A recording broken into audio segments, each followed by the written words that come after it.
दोस्तों आज की इस वीडियो में हम लोग एडमंड स्पेंसर की द्वारा लिखी गई एक बहुत ही अच्छा सोनेट सोनेट नंबर 75 एमोरटी से one day I wrote her name, इसका जो लाइन बाय लाइन एक्सप्लेनेशन है उसको देखेंगे और इसको अच्छे से समझने की कोशिश करेंगे। दोस्तों मैं बता दूं कि एडमंड स्पेंसर ने अपने जीवन में एमोरटी नाम के एक सोनेट सीक्वेंस लिखा था और उस सोनेट सीक्वेंस का ये 75 नंबर सोनेट है one day I wrote her name. और इसका नाम one day I wrote her name क्यों है दोस्तों? क्योंकि फर्स्ट लाइन जो है यही है इसका, इसीलिए इसका नाम है one day I wrote her name. दोस्तों सोनेट को 1595 में पब्लिश किया गया था। और एमोरिटी क्या है दोस्तों, मैं आप सभी को बता देता हूँ कि एमोरिटी एक सोनेट सीक्वेंस है, मैंने बताया और ये उसमें से ही एक सोनेट है 75। तो एमोरिटी जो सोनेट है सीक्वेंस है, एक्चुअली उन्होंने अपनी बिलव्ड एलिजाबेथ बॉयल को डेडिकेट करके लिखा है पूरा जो सीक्वेंस है। तो दोस्तों मतलब अपनी बिलव्ड को डेडिकेट किया है वाइफ जैसा। तो बहुत सारी चीज़ उनके बारे में उन्होंने वहाँ पर बताया है और अच्छे से इसको एक्सप्लेन किया। अपनी जो लव है अपने मन के अंदर, जो प्योर लव है, इसको उन्होंने यहाँ पर शो ऑफ किया है। तो डेफिनेटली आपको बहुत पसंद आएगा सोनेट। तो इससे ज़्यादा और कुछ नहीं बोलता हूँ, चलिए स्टार्ट करते हैं वीडियो। दोस्तों देखिए first line, one day I wrote her name upon the strand. एक दिन, अच्छा पूरा एक बार पढ़ लेता हूँ उसके बाद जो है एक्सप्लेनेशन स्टार्ट करूंगा। One day I wrote her name upon the strand, but came the waves and washed it away. Again I wrote it with a second hand, but came the tide and made my paints his prey. देखिए, one day I wrote her name. एक दिन मैं उनकी जो है नाम लिखी हूँ कहाँ पर? upon the strand. स्ट्रैंड मतलब दोस्तों समुद्र के बीच जो होता है ना, बहुत सारे रेत होते हैं तो उसको स्ट्रैंड कहते हैं। तो समुद्र की जो बीच है वहां पर मैं उसका नाम लिखा, but the waves and washed it away. लेकिन समुंदर का जो वेव है वो आ गया और इसको बहा के ले गया। मतलब नाम लिखा है तो अगर समुद्र की जो पानी है वो आएगा तो क्या होगा, वो नाम जो है मिट जाएगा। इसीलिए मिट गया समुद्र की वेव से। Again I wrote it with second hand. फिर से मैं इसको लिखा, लेकिन इस बार मैं दूसरे हाथ से लिखा।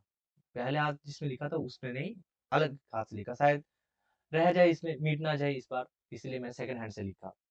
But came the tide and made my pen spray.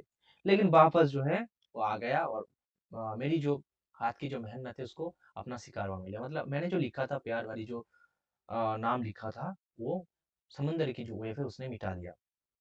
तो दोस्तों फर्स्ट स्टेंजा में क्या गया कि उन्होंने अपनी बिलव्ड का नाम जो है समुद्र के बीच पे लिखा था, लेकिन समुद्र की जो तेज जो लहर है वो लहर क्या हुआ, उसकी नाम जो है मिटा के चला गया। वो जो लहर है समुद्र की। और वो कहते हैं कि मैंने अपनी मन से जो है लिखा है इसको, प्यार भरी जो शब्द लिखा है यहाँ पर, और तुमने इसको अपना शिकार बना लिया। पहले उन्होंने शायद राइट हैंड से लिखा होगा, वापस उन्होंने सोचा कि चलो लेफ्ट हैंड से भी लिखते हैं, दोनों हाथ से ही लिखा था, लेकिन कुछ काम नहीं बना। समुद्र की जो लहर है उसको वाश करके ले गया। आई होप कि क्लियर हो गया। अब देखिए दोस्तों second stand, when man said she that dust in vain is a mortal thing, so to immortalize for myself, I myself shall like to this decay and egg my name be wiped out like this likewise।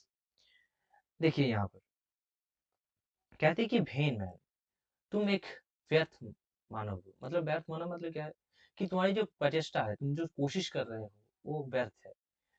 अच्छा, that dust in भेन ऐसे क्योंकि तुम जो है एक तुम जो कोशिश कर रहे हो ये कोई आ, फल नहीं होने वाला इसका, मतलब ये व्यर्थ ही जाएगा, ये कुछ काम का नहीं है।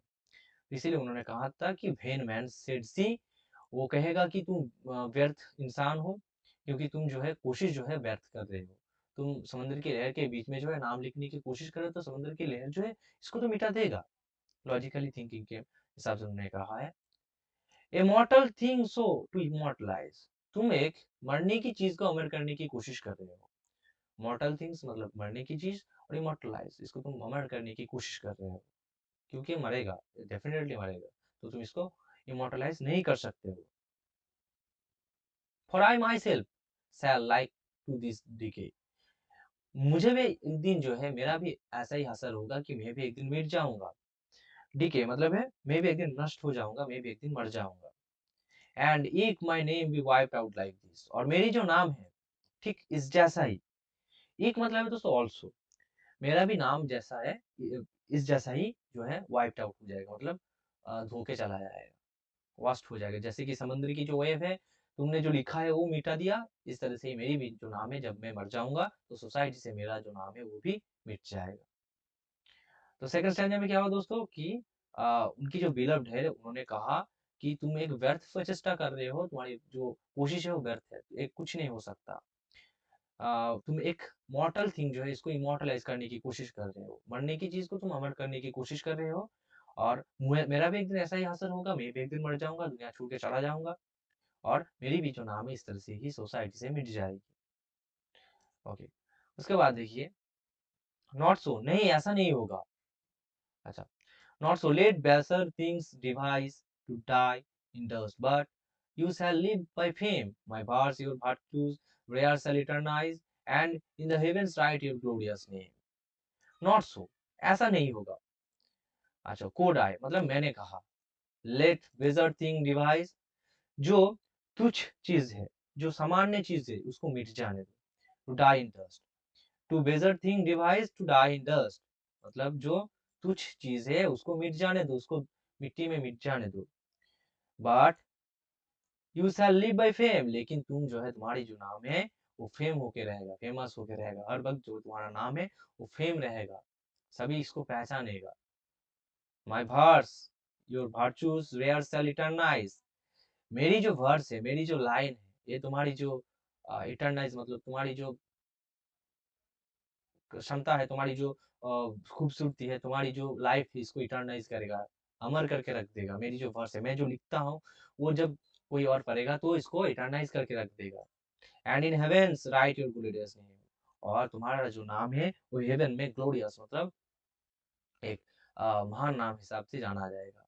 तुम्हारी नाम जो है वहाँ पर ग्लोरी मिलेगा, तुम्हारे नाम को जय जय मिलेगा, और तुम्हारी नाम जो है सभी पहचानेगा। ओके, तो अब उसके बाद उनके बिलावड ने कहा कि तुम एक व्यर्थ प्रचेष्टा जो है कर रहे हो, तो उसके बाद वो कहते हैं कि नहीं, ऐसा नहीं होगा, तुम नहीं मिटोगे, तुम नहीं मरोगे, मैं तुम्हारी जो उम्र है उसको इटर्नल कर दूंगा, मतलब सॉरी अमर कर दूंगा। ओके, इटर्नाइज कर दूंगा मैं, और क्या होगा कि मेरी जो वर्स है, मेरी वर्स के अंदर में तुम्हारी जो ग्लोरियस, तुम्हारी जो खूबसूरती है, तुम्हारी जो हर कोई चीज मैं इसमें लिखूंगा, तो तुम्हारी जो नाम है अमर रहेगा मेरी वर्स की मदद से। जैसे कि शेक्सपियर ने कहा था कि समर डे की जो कविता है आपने पढ़ा होगा, तो वहां पर जैसे कि शेक्सपियर ने कहा, ठीक ऐसा ही, not shall death brag under, वो जो कविता है वही, वो सोनेट। अच्छा, as long as man can breathe eyes can see, ठीक उस जैसा ही है ये चीज, कि मेरी जो वर्स है जब तक जिंदा रहेगा तब तक तुम्हारी जो उम्र है वो भी तुम जो है अमर रहोगे। ओके, उसके बाद देखिए, where when us death shall all the world subdue, our love shall live and let our life renew। इसका मतलब है, subdue मतलब है कोई चीज जो है उसको निगल लेना। Okay, whereas when death shall all the world, जब सभी को डेथ जो है अपनी कंट्रोल में कर लेगा, मतलब अपने अंदर ले लेगा, सभी जब मर जाएंगे, our love shall live, हमारी जो प्यार है वो अमर रहेगा, तभी भी जिंदा रहेगा, एंड लेटर लाइफ renew, किसकी मदद से? आप आने वाली जो पीढ़ी है उसकी मदद से, मतलब मेरी जो वर्स है, मेरी जो कविता है, मेरी जो सोनेट है, जब पढ़ेंगे तो क्या होगा, हमारी लाभ की जो है जय जयकार होगी, कि मेरी लाभ जो है मेरी लाभ लाइफ का जो स्टोरी है वो किसी और पढ़ेगा, मैं मर जाऊं यहाँ पर जिंदा रहो, क्या परवाह है, पढ़ेगा कोई ना कोई। ओके, तो इसीलिए उन्होंने कहा है कि लिटिल लाइफ, मतलब जैसे कि हम लोग पढ़ रहे हैं, उन्होंने ये सन कब लिखा है, बहुत साल पहले लिखा है, लेकिन हम लोग आज पढ़ रहे हैं, उनकी जो बिलब की जो खूबसूरती है, वो अपने बिलब से किस तरीके की प्यार करते हैं उसके बारे में हम लोग जान पा रहे हैं। इसीलिए उन्होंने कहा है कि आने वाली जो पीढ़ी, आने वाली पीढ़ी की मदद से हमारी जो लव लाइफ इसका अमर रहेगा, तुम अमर रहोगे मेरी भाष की मदद से। ओके, ठीक है, ऐसा ही हो रहा है कि उनकी प्रेम जो है वो अमर ही है आज भी, क्योंकि हम लोग इसको पढ़ रहे हैं, हम लोग इसको बार बार जो है रिवाइज करेंगे। ओके, तो इस तरह से उन्होंने अपनी जो बिलव की अपनी जो प्यार है, प्यार की डिस्क्रिप्शन दिया है, अपनी बिलव के साथ किस तरह से बातचीत किया है उन्होंने, यहाँ पर दिखाया। तो आई होप कि आपको समझ में आ गया होगा। फिर भी अगर कोई भी डाउट है तो मुझे कमेंट में पूछिए, मैं उसको सॉल्व करने की कोशिश करूंगा। दोस्तों एमोरिटी से और भी बहुत सारे सोनेट जो है आने वाला है। तो अगर आप लोग चाहते हैं इसको देखने को तो चैनल को प्लीज सब्सक्राइब करके रखिए और बेल नोटिफिकेशन को ऑल कर दीजिए। दोस्तों अगर वीडियो पसंद आए तो वीडियो को प्लीज लाइक कीजिए और चैनल को प्लीज सब्सक्राइब कर लीजिए, अपने दोस्तों के साथ शेयर कीजिए। मिलते हैं नेक्स्ट वीडियो पर किसी और टॉपिक के साथ, तब तक अच्छे से रहिए। Thanks for watching my video.